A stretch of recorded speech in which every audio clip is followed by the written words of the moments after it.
Mid cap small cap यहाँ कुछ अलग कुछ विशेष?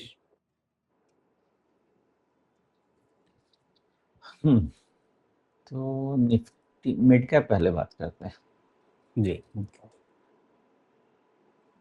मैं हमेशा रूट कॉज पे जाता हूँ और रूट कॉज में मैं ये मानता हूँ कि लास्ट 2 क्वार्टर से mid cap small cap micro cap ये अच्छा करने की कोशिश कर रहे हैं in terms of result. Ultimately stock prices या इंडिसेस को क्या ड्राइव करता है? कंपनीज का परफॉर्मेंस। परफॉर्मेंस अच्छा हो रहा है। अगर कोई अनहोनी नहीं हो, मुझे लगता है कि मुझे ये मिड कैप इंडेक्स इसी फाइनेंशियल में 70,000 से कम का नहीं सोचना चाहिए।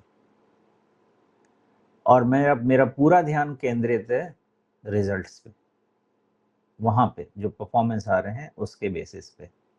और अगर आपने इसको इतना छोटू कर ही दिया है तो ये आपको और छोटा करिए और ये देखिए कि आपको आप हाँ, ये डायरेक्शन क्या होना चाहिए? ये डायरेक्शन फाइनली, क्योंकि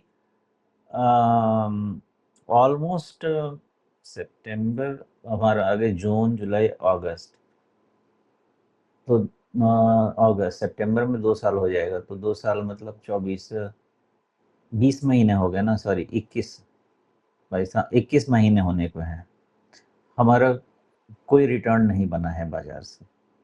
तो इतना समय काफ़ी होता है ये समझने के लिए कि अब चीज़ें ठीक हो जाएंगी, आपका अर्निंग्स बेटर हो जाएगा, बेस इफेक्ट ख़त्म हो जाता है, मतलब बेस फेवरेबल हो जाता है। ये पैटर्न से मैं बहुत पॉजिटिवली ये रहता हूँ, क्या इन्फ्लुएंस्ड रहता हूँ।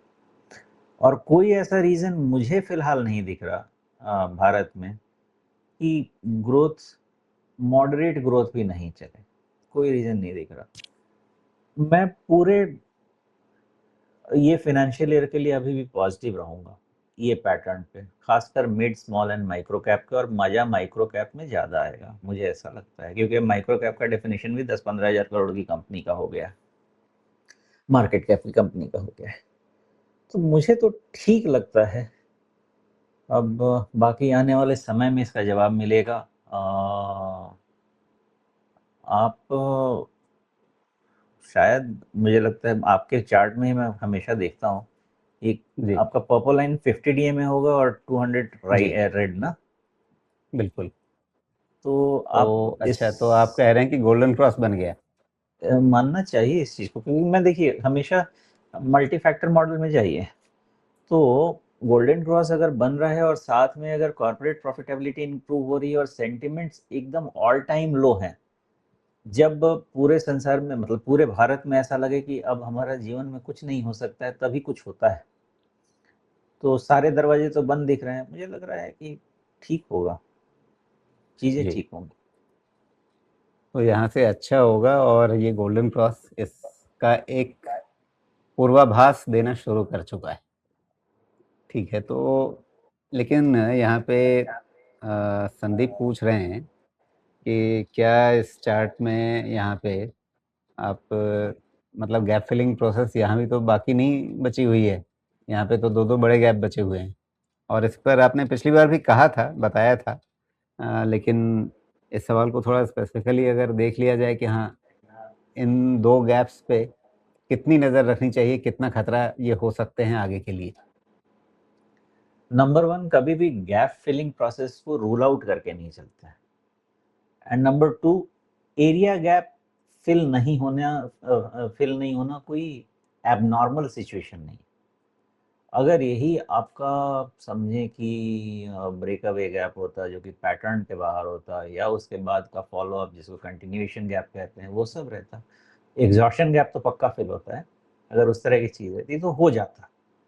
तो इसमें आपका एक ही जो मेन मुद्दा मुझे लगता है वो ये है कि ये कोई भी गैप जो बना है ये कभी भी पैटर्न ये बाहर नहीं गया है। तो मैं समझता हूँ कि ये गैप फिलिंग प्रोसेस वाला कुछ लगता तो नहीं है। इसमें कैवियट यही रहेगा कि अगर कहीं ग्लोबल सेल ऑफ ट्रिगर होता है फिर तो वो रीजन हो सकता है मार्केट गिरने का, तो वो ग्लोबल सेल ऑफ होगा। इन आइसोलेशन अगर मैं सिर्फ इस इंडेक्स की बात करूँ, सिर्फ इंडियन स्टॉक मार्केट की बात करूँ, तो ये गैप्स पे उतना मतलब अभी के सिचुएशन में ये गैप फिल नहीं भी हो सकता है, कोई ज़रूरी नहीं है। बट जो करेक्शन शुरू हुआ है S&P 500 में, नैस्डैक में, तो हम तो जैसे मैंने बोला कि अभी हमारी हालत तो लंगड़े वाली है। कोई गिरा तो हम गिर जाते हैं, कोई चला तो हम वहीं ठहर जाते हैं, चल तो नहीं पा रहे हैं। तो उस सिचुएशन में इसका जवाब क्या होगा?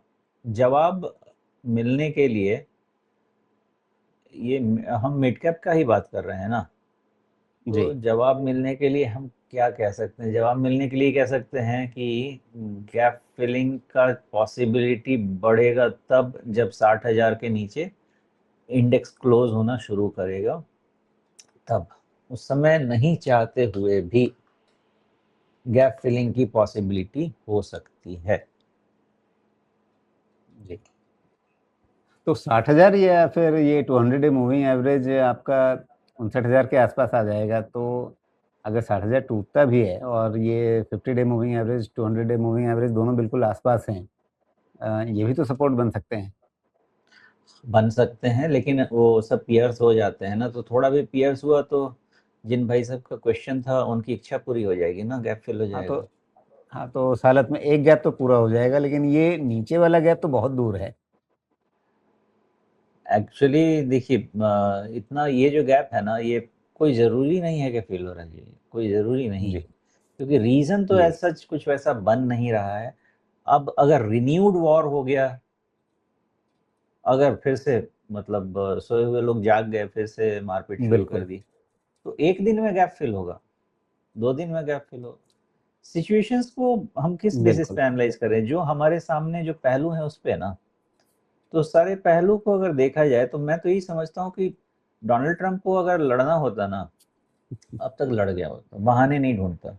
उनको बेटर दिख रहा है जी। कि इस तरह से डेली कत्ल करो उनको, इकोनॉमिकली वो ज़्यादा बेहतर दिख रहा है। अच्छा, संदीप कह रहे हैं कि सॉरी सर, ये मेरी इच्छा नहीं है। हाँ, इच्छा नहीं है, ये डर है। नहीं तो ये तो बहुत अच्छी बात है, थैंक यू वेरी मच। बिल्कुल, तो मतलब अगर इसको पॉइंट वाइज़ समराइज़ कर दें कि हाँ, गैप अगर दिख रहा है चार्ट में तो उसको एकदम से नकार के नहीं चला जा सकता है। लेकिन आज की तारीख में ये गैप भर ही जाए, ये एक अनिवार्य नियम के रूप में भी नहीं देखना चाहिए। आज की तारीख में संभावनाएँ कम लग रही हैं कि उन गैप्स को भरने के लिए और ख़ास करके नीचे वाले गैप को भरने के लिए बाज़ार जाएगा।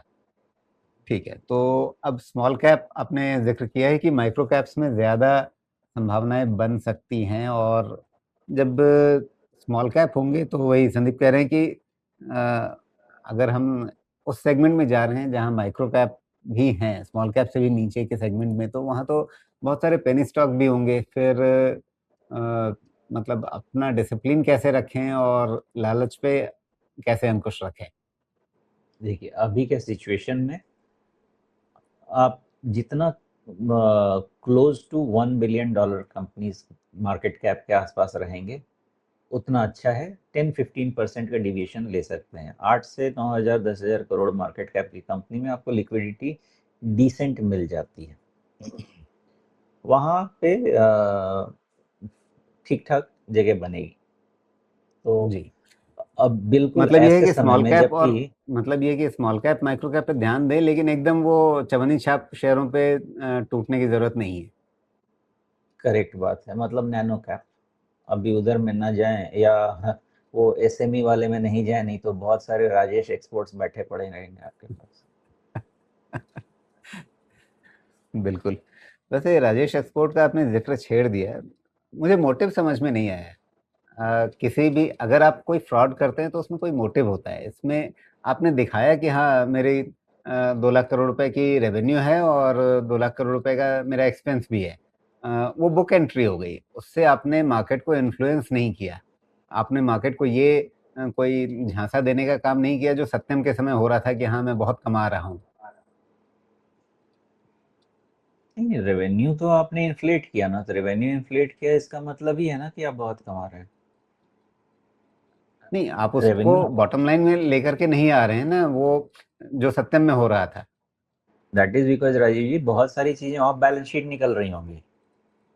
बहुत सारे जो रेवेन्यू के बाद की चीजें हैं वो आपके आ ही नहीं रहे हैं बॉटम लाइन में, बहुत सारी चीजें निकल रही होंगी, वो कैश में कन्वर्ट हो रहा होगा, अकाउंट में साइफन हो रहा होगा, बहुत कुछ हो रहा होगा। उसके लिए प्रॉपर इन्वेस्टिगेशन बैठेगा तो ही समझेगा। देखिए क्या है, हमने 100 रुपए कमाए, ठीक है, 100 रुपए में अगर मेरा नेट प्रॉफिट मार्जिन 10% का भी नहीं है तो मैं शायद, अगर मैं रिटेल कंपनी नहीं हूं तो मैं काम करना भी नहीं चाहूंगा, उतना तो मुझे निकलना चाहिए 10% का मार्जिन। अब राजेश एक्सपोर्ट ये कह रहा है कि भाई मैंने 2,36,000 करोड़ रुपए कमाए और मैं लॉस में हूँ।